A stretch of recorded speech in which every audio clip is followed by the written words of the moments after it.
the next step in the Megillah is the response. After Mordechai informs Esther what happened, so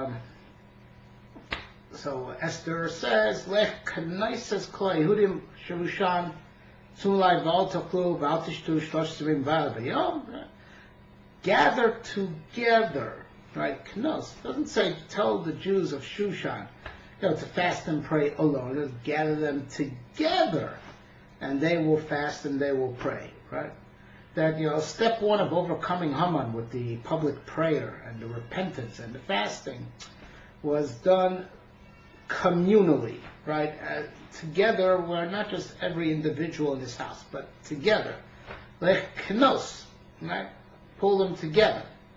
And similarly, phase two of overcoming Haman's decree was, after the decree is overturned, on the days of, the 13th and the 14th of Adar, going to war against all the enemies of the Jews, right? So over there also the verb of Nikala Yehudim, right? The Jews joined together, they congregated together, and that verb comes up over and over again.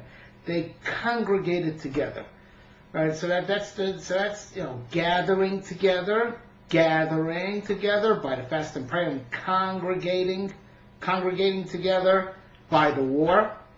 And we know that Taanis Esther, right? This presentation, today's presentation, is particularly apropos to understand the meaning of Taanis Esther. Taanis Esther is, commemorates both events. Some say it commemorates the public fast that there was, in the days of Esther, that Esther decreed they want to communally get together and fast, right? And some say it commemorates the battle, because it's on the anniversary of the battle. The battle for everyone was on the 13th, right? So the fast of Esther is for these two events. And it's very interesting that also the Bavli saying that, when Purim comes out on Shabbos, you don't need a source that you can read the Megillah, on the day before, on the 13th of Adar, because Yud Gimel Zman Kila Kol, it was a day of gathering for all. Right? It doesn't say Yushami, it was the time of war, because of the miracle war, but the Bavli grabs onto the language used by the Megillah. It was the day of gathering, the Kehila, the Nikalua Yehudim. They gathered and went to war. The gathering is the main thing. All right, so we see in the both phases of how we overturned Haman, first overturning his decree with the power of fasting and repentance, and then overturning his decree in physical, reality by, instead of them killing us, we kill them. In both these things, it's the power of the populace, the gathering, right, the congregating is something central. It just is said, too often and too emphatically that it can't be coincidental. It's supposed to be saying integral to what it means to overcome Amalek, the gathering and the congregating. Okay, so to understand this, and the Maharal begins to deal with this, and I want to expand on this. But the Maharal talks about this, and the Maharal invokes, the Gemara in Brachas. The Gemara in Brachas says that anyone who davens with the tzibur davens, with the, publicly, tefillah b'tzibur. So Hashem says, I consider as if He saved me and my children from the exile, right? It's like He took us, Padisa mi ben umas, He took us out from under the nations, right? And the Maharal over there explains, right, that, when we're in exile, we're under the nations, right? We're not a nation onto our own right. We're under the nations, right? But when we are a nation in our own right, we're directly under God. And when we're a nation in our own right in the land of Israel, when we're in that state, no one can take us. No one can take us. We defeat anyone who starts up with us.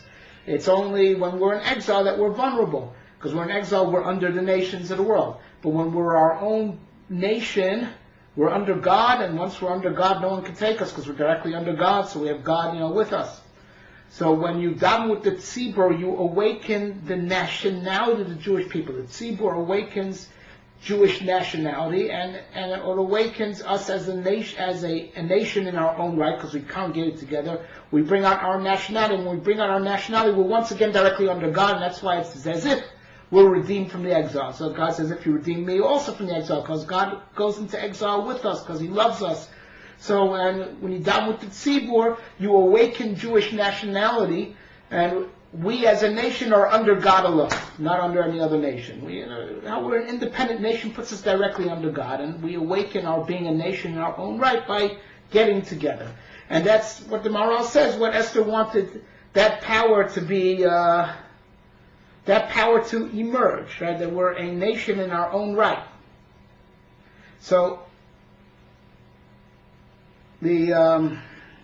just to go a little bit deeper into this, right? The Ramchal, writes, but he's not the only one who writes this, but he's one who explains it the best, that evil only exists in gaps and in vacuums. Right, and that's what, vacuums are formed by gaps. There's a vacuum where the gap is. Right, any type of thing that's bad, you think about it, it's just a gap, it's just a vacuum. Like poverty is a vacuum of money. Right, but you could fill in that gap and, give stock on, supplement the problem. Right, sickness is a vacuum of health, and you could give medicines, or or hunger. Right, it's a vacuum of, you give the proper nutrition. Right. All things that are bad, if you take a look, it's like there was a vacuum, and in most cases, right, it's reversible if you just, fill in what's missing, because it's the lack and the vacuum, so fill in the lack, fill in the vacuum, close the gap, right? This the Ramchal points out, it's brilliant, right? He says this in the Das Tvunis. And there's many, that shows them why evil is not an active existence, but also it shows that evil could only exist in deficient things, in things that are closed circuit, right? So there's no room for evil to, get in. If it's a closed circuit, so since it's a closed circuit, there's no room for evil to get in, there's no gap. And also, vis-a-vis the people in the closed circuit, they supplement each other. So what I'm missing, you can give me, and what you're missing, I can give you, and we supplement each other. And, and that's like we see in nature itself, says the Ramchal, that all the different diverse creatures supplement for each other. It's the web of nature that we learn about in ecology, and he says it's even that way in the big picture, in the metaphysical, that really if we pull all the pieces together, there would be no evil, there would be no bad. It's only in the gaps that something and its supplement are not together, and that gap is where there could be bad. Right, be unpleasantness or bad or evil. But when you pull the pieces together, there's just no room for evil to exist in the first place. And vis-a-vis ourselves also, we're happy we supplement each other. So now Haman, by no coincidence, when he prosecutes against the Jewish people in front of Achashverosh, he says, Yeshno am echad mefuzar u'mefara ben am. There is one nation that's scattered, right, and separated throughout the nations. Unbelievable. Haman knew what he was saying, right? He said the Jewish people lost they're scattered, right? They're not, they're separated. They're scattered and separated. They're not their own nation anymore, so that's the Maharal's point. So they're not directly under God. We don't have to be afraid of them. But also the fact that they're scattered and separated even amongst themselves, they're vulnerable, right? When they're together, so they close a circuit and they reinforce each other, right? And they supplement for each other. But that circuit is broken, right? They're scattered. So they're scattered, and so we can take them, Besides the fact that militarily, they're scattered, so they're not one army, but also spiritually, how we could supplement for each other, and we could, help each other and help each other spiritually. That's it. But as the Sfas Emes points out, he didn't realize, he didn't understand that he actually said the solution to the problem also. Am echad, there's one nation that's scattered and separated, that, he made a sort of slip of the tongue that he didn't realize the slip of tongue actually is his error, right? That, so in the subconscious he knew, in his subconscious, not in his active consciousness, in his subconsciousness he knew that his argument is flawed because we are one nation. So even though we're scattered, we're still one nation. Like we say in our Mincha of Shabbos, We're the one nation on earth. We're the nation of oneness. Because even when we're physically scattered, we're really, really one nation. Because we share the one Torah and we worship the one God, right? And so being committed to the one God and having the one Torah that the God gave us keeps us being one nation despite physical separation from each other. And despite that we have separate shuls from each other, that's only an external separation. But in essence, we're all one people. And that power had to come out.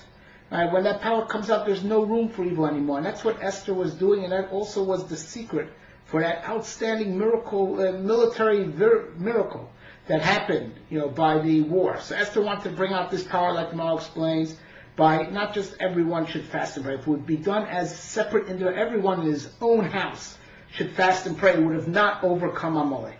So everyone would have had more merit. Who knows if that would have worked? But by joining everyone together and closing the circuit, we brought out the power of of being one nation under God, but also being one nation gives no room for evil to get in. The evil is going to latch on; it only latches onto gaps. And that was also the secret behind our military victory. That we took on 127 nations in one day. And, there are probably a lot of anti-Semites. The Jews killed all the anti-Semites, right? There probably were a lot of anti-Semites, at least, and even the ones who weren't anti-Semitic, they were probably relatives and friends of the anti-Semites. We were up against almost the whole civilized world, possibly, and we overcame them because of the power of our unity. Right? They can only take us when we are divisive amongst ourselves. Right? When we are divisive amongst ourselves, that's where we give them room to get in and to affect us. Right, and this is what we have to work on during Taanis Esther also. The Taanis Esther is not just a day of repentance.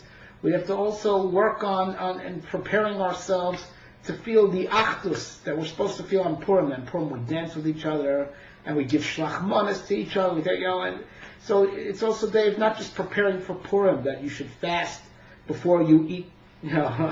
Without limit, that you should at least learn how to control your Yetzer Hara before you're about to go into a day of unlimited eating and drinking. So the proper preparation has a day of fast and prayer beforehand.